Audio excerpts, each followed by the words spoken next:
الحمد لله والصلاة والسلام على رسول الله أما بعد. عن أبي زيد أسامة بن زيد بن حارثة، حضرت ابو زید اسامہ بن زید بن حارثہ رضی اللہ تعالی عنہ، وہ ان سے روایت ہے، وہ کہتے ہیں کہ ارسلت بنت النبی صلی اللہ علیہ وسلم، نبی صلی اللہ علیہ وسلم کی صاحبزادی نے آپ کو ایک پیغام بھیجا کہ ان ابنی قد احتضر، کہ میرے بیٹے پر جو ہے وہ حالت نزع طاری ہیں، یعنی ان کا بیٹا جو ہے وہ فوت ہونے والا تھا. فاشہدنا، تو آپ ہمارے پاس تشریف لائیے. فارسل، تو نبی صلی اللہ علیہ وسلم نے پیغام بھیجا کہ یقرئ السلام ویقول، کہ آپ نے پیغام بھیجا کہ آپ سلام کہتے ہیں اور آپ یہ فرما رہے ہیں کہ ان للہ ما اخذ، بے شک اللہ ہی کے لیے ہے جو اس نے لے لیا، وَلَهُ مَا أَعْطَى، اور اسی کے لیے ہے جو اس نے عطا کیا، وَكُلُّ شَيْءٍ عِنْدَهُ بِأَجَلٍ مُّسَمًّى، اور ہر چیز عندہ اس کے پاس، اس کے ہاں، بِأَجَلٍ مُّسَمًّى، ایک مقررہ مدت تک ہیں. فَلْتَصْبِرْ، پس چاہیے کہ وہ صبر کرے، یعنی آپ صلی اللہ علیہ وسلم نے اپنی بیٹی کے حوالے سے فرمایا کہ اس کو چاہیے کہ صبر کرے. وَلْتَحْتَسِبْ، اور اس چیز کو اللہ کے ہاں، اس پر صبر کرنے پر اللہ کے ہاں سے اجر کی امید رکھیں. فَأَرْسَلَتْ إِلَيْهِ، تو آپ صلی اللہ علیہ وسلم کی صاحبزادی نے آپ کو پیغام بھیجا. تو قسم علیہ لیأتینہا، اور قسم دے کر کہا کہ آپ ضرور تشریف لائیں اس کے پاس.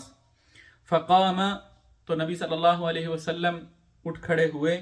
ومعہ سعد بن عبادة ومعاذ بن جبل وأبی بن کعب وزید بن ثابت ورجال، اور نبی صلی اللہ علیہ وسلم کے ساتھ یہ تمام لوگ تھے، یعنی سعد بن عبادہ، معاذ بن جبل، ابی بن کعب، زید بن ثابت، ورجال، اور کچھ اور صحابہ بھی تھے رضی اللہ عنہم اجمعین. فرفع الى رسول اللہ صلی اللہ علیہ وسلم الصبی، تو وہ بچہ جو ہے اس کو نبی صلی اللہ علیہ وسلم کی طرف اٹھا کر دیا گیا.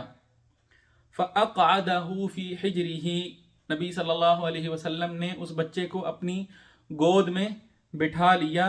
وَنَفْسُهُ تَقَعْقَعُ، اور اس کا جو سانس تھا وہ اکھڑ رہا تھا. فَفَاضَتْ عَيْنَاهُ، تو نبی صلی اللہ علیہ وسلم کی آنکھوں سے آنسو جاری ہو گئے. فقال سعد، تو سعد رضی اللہ تعالی عنہ انہوں نے کہا یا رسول اللہ ما ھذا، اے اللہ کے رسول صلی اللہ علیہ وسلم یہ کیا ہے، یعنی ان کے پوچھنے کا، سوال کرنے کا مطلب یہ تھا کہ رسول اللہ صلی اللہ علیہ وسلم تو ہمیشہ ان کو تکلیف کے آنے پر اور مشکلات کے آنے پر صبر کرنے کی تلقین کرتے ہیں. تو اب جب انہوں نے دیکھا کہ رسول اللہ صلی اللہ علیہ وسلم اس مشکل کی گھڑی میں آپ کی آنکھوں سے آنسو بہہ رہے ہیں، تو انہوں نے شاید یہ سمجھا کہ یہ چیز جو ہے یہ صبر کے منافی ہے، یعنی اگر کوئی شخص جو ہے وہ تکلیف کے آنے پر اس کی آنکھوں سے آنسو بہتے ہیں، اگر وہ رونے لگتا ہے تو شاید یہ چیز اس چیز کا اظہار ہے کہ وہ صبر نہیں کر رہا. تو اس لیے انہوں نے یہ سوال کیا کہ اللہ کے نبی صلی اللہ علیہ وسلم آپ ایسا کیوں فرما رہے ہیں؟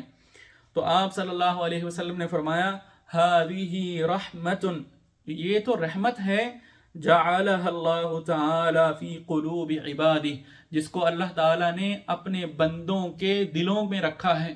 آپ نے فرمایا یہ تو رحمت کے آنسو ہیں.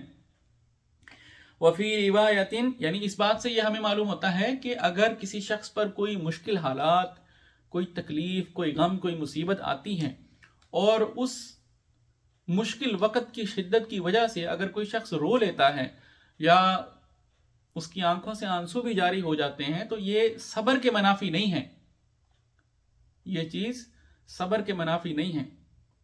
وفی روایت، اور ایک دوسری روایت میں ہے کہ فی قلوب من شاء من عبادی، یعنی اللہ تعالیٰ نے یہ رحمت جو ہے وہ اپنے بندوں میں سے جس کے دلوں میں چاہی اس نے رکھی۔ وَإِنَّمَا يَرْحَمُ اللَّهُ مِنْ عِبَادِهِ الرُّحَمَاء، اور اللہ تعالیٰ اپنے بندوں میں سے ان ہی بندوں پر رحمت فرماتے ہیں، رحم فرماتے ہیں جو رحماء ہیں، جو رحم کرنے والے ہیں، یعنی جن کے دلوں میں یہ رحمت کے جذبے ہیں انہی پر اللہ بھی رحم فرماتے ہیں۔ یہ حدیث جو ہے یہ صحیح مسلم میں بھی ہے اور صحیح بخاری میں بھی ہے۔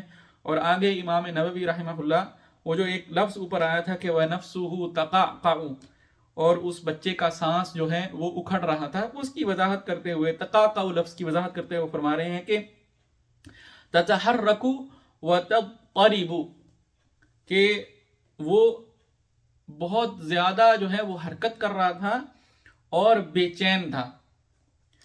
اللہ تعالیٰ سے دعا ہے اللہ تعالیٰ ہمیں عمل کی توفیق عطا فرمائے۔ وآخر دعوانا ان الحمد للہ رب العالمین۔